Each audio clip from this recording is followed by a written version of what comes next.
Hello guys, this is Bablu Bhardwaj here. Nowadays, we are going to learn how to spot the errors. So please concentrate on whiteboard. Question number 1. ध्यान से थोड़ा देखिएगा आप. According to a recent survey, around 60% of children below the age of 5 years has been immunized. कहाँ error है बताइए, कहाँ error है? पहले देखना है हैज बीन इम्यूनाइज्ड, ये भॉव है, और अगर सेंटेंस में भॉव है तो सब्जेक्ट भी है. क्योंकि आपको मालूम है कि इंग्लिश ग्रामर में सब्जेक्ट और वर्ब के बीच में एग्रीमेंट है.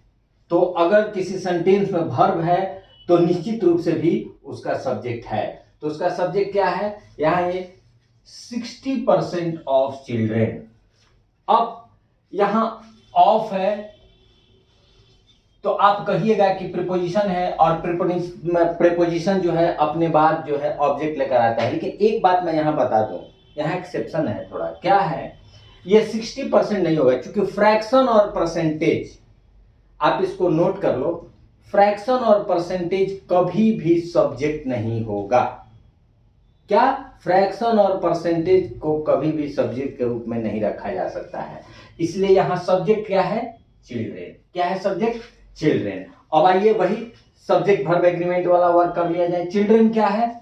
सब्जेक्ट है, और ये सिंगुलर है कि प्लुरल है? तो प्लुरल है.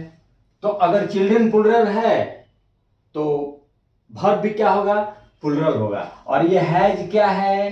सिंगुलर है, इसलिए यहां क्या हो जाएगा? Have been. यहां हैज की जगह पर हैव लिख देंगे तो सेंटेंस सही हो जाएगा. यानी किसमें एरर था? सी पार्ट में एरर था. Question number 2. My visiting to my family are few and far between. यहां देखने की चीज है, यहां ध्यान दीजिएगा. फ्यू एंड एक साथ है, ये फ्रेज है. Few and far between. Few and far between का मतलब होता है रेयरली. रेयरली, रेयरली मतलब एकदम कभी कभी, दुर्लभता, कभी कभी एकदम. तो फार, ये फ्यू एंड एक साथ है, फ्यू एंड फार बिटवीन का, जिसका मतलब होता है रेयरली. अब आइए इस सेंटेंस में हम देखते हैं कि सब्जेक्ट कहां है और वर्ब. वर्ब यहां आर है. अब आर वर्ब का सब्जेक्ट कौन है? तो यहां देखिए, माई विजिटिंग टू माई फैमिली, तो टू यहां प्रीपोजिशन है, और प्रीपोजिशन अपने साथ क्या लेकर आता है? ऑब्जेक्ट. तो माई फैमिली तो होगा नहीं, क्योंकि माई फैमिली यहां ऑब्जेक्ट है. तो सब्जेक्ट क्या होगा? विजिटिंग. माई यहां पोसेसिव एडजेक्टिव है, तो विजिटिंग यहां सब्जेक्ट है. और विजिटिंग देख लेना है कि विजिटिंग सिंगुलर है या प्लुरल है. तो विजिटिंग जो है सिंगुलर सब्जेक्ट है, और ये अगर सिंगुलर है तो ये भी सिंगुलर होना चाहिए. इसलिए यहाँ आर के जगह पर अगर इज रख देंगे तो सेंटेंस करेक्ट हो जाएगा. यानी बी पार्ट में एरर था. My visiting to my family is few and far between. Correct guys? आप समझ रहे हो कि नहीं? अगर आप समझ रहे हैं तो क्वेश्चन नंबर 3 पर आइए. Some people is always talking about themselves. यहां तो सम पीपल, पीपल यहां सब्जेक्ट है, सम यहां एडजेक्टिव है. तो पीपल, पीपल क्या है? सिंगुलर है कि प्लुरल है? तो प्लुरल सब्जेक्ट है, तो वर्ब क्या होगा? प्लुरल होगा. इसलिए यहां भी आर होगा. यहां तो यही पार्ट में एरर था. तो क्या हो जाएगा? Some people are always talking about. Question number 4. Outside the cinema hall there was queue of people waiting to see the movie. Outside the cinema hall there was queue of people. अब देखिए यहां दो चीज, या तो Q कर देंगे और पीपल, नहीं तो क्यूज ऑफ पीपल. तो यहां अगर हम क्यूज ऑफ पीपल करेंगे तो यहां वाज की जगह पर वेयर किया जाएगा. पहले तो ये जानना है कि इसमें सब्जेक्ट कौन है? क्यू है, और यहां पीपल है, और बीच में क्या है? Of preposition. तो प्रीपोजिशन का पहले वाला जो होता है वो जनरली सब्जेक्ट होता है. तो क्यू के साथ वाज होगा. हमने बताया था कि देयर जो है, देयर को देकर कभी भी सब्जेक्ट मत लगाइएगा। देयर के साथ वाज भी होता है, वर्ब, यानी देयर के साथ सिंगुलर सब वर्ब भी हो सकता है, प्लूरल वर्ब। चूंकि देयर अपने आप में सब्जेक्ट है ही नहीं, ये सब्जेक्ट को केवल इंट्रोड्यूस करता है। तो यहाँ सब्जेक्ट क्यू है, तो ये क्यू या तो क्यूज होगा और नहीं तो अक्यू होगा। अगर हम क्यूज लिखेंगे, क्यूज ऑफ पीपल लिखेंगे तो यहाँ वर हो जाएगा, और अगर अ क्यू के पहले अ लगा देंगे, अ क्यू ऑफ पीपल लिख देंगे तो यहाँ वाद सही रहेगा। तो हमको एक जगह सुधारना है, तो यहाँ क्या लिखेंगे, अ क्यू ऑफ पीपल। जैसे ही यह करेंगे सेंटेंस करेक्ट हो जाएगा, यानी बी पार्ट में एरर था। क्या यहाँ एरर था? यहाँ एरर था कि सब्जेक्ट में गलती था, अक्यू होता है न कि क्यू होता है। तो अक्यू लिखेंगे तो ये सिंगुलर सब्जेक्ट होगा, जब सिंगुलर सब्जेक्ट होगा तो वर्ब भी क्या हो जाएगा, सिंगुलर हो जाएगा, जबकि ऑलरेडी वाज है। अब आइए last question.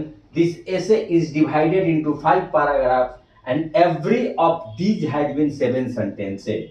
This essay is divided into 5, is है, सही है, paragraphs and every of these. यहां देखिए थोड़ा एवरी पर कंसंट्रेट होइए।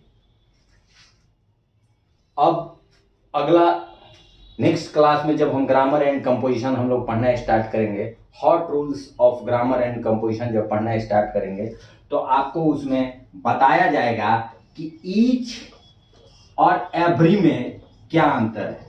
तो यहां आप समझ जाओ कि ईच जो है ये एडजेक्टिव भी होता है और ये प्रोनाउन भी होता है। ईच क्या होता है, एडजेक्टिव का भी काम करता है और प्रोनाउन का भी काम करता है, लेकिन एवरी केवल और केवल एडजेक्टिव का काम करता है। एवरी प्रोनाउन नहीं हो सकता है, एवरी प्रोनाउन नहीं हो सकता है। Each of the girls is present, लेकिन every of the girls is present गलत है। तो क्या है, ईच जो है, each boy is present, every boy is present, correct. Each of the boys is present, लेकिन every of the boys is present, गलत।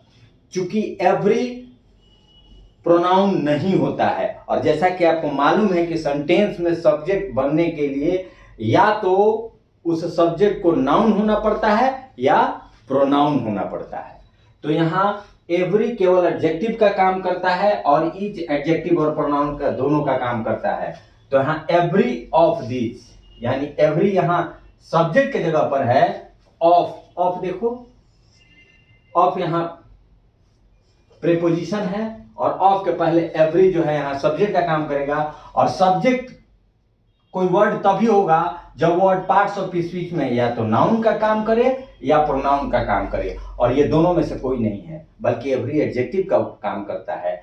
इसलिए यहां एवरी नहीं होगा, यानी बी पार्ट में गलती है। अगर एवरी के जगह पर ईच लगा देंगे तो each of these has 7 sentences सही हो जाएगा। अब एक चीज और, अगर आप एवरी के बाद वन भी लगा देंगे तो सेंटेंस करेक्ट हो जाएगा, क्योंकि वन प्रोनाउन है और वन को एवरी मॉडिफाई करेगा, इसलिए एवरी एडजेक्टिव है। तो दो तरह से इसको आप करेक्शन कर सकते हैं, या तो एवरी वन कर दीजिए, एवरी के बाद वन लिख दीजिए, या एवरी को हटाकर ईच रख दीजिए। तो गाइस आज इतना ही, हमने 5 सेंटेंस पर आपको एरर बताया और उसके तहत जो रूल्स है वो रूल्स हमने समझाया। थैंक यू, धन्यवाद।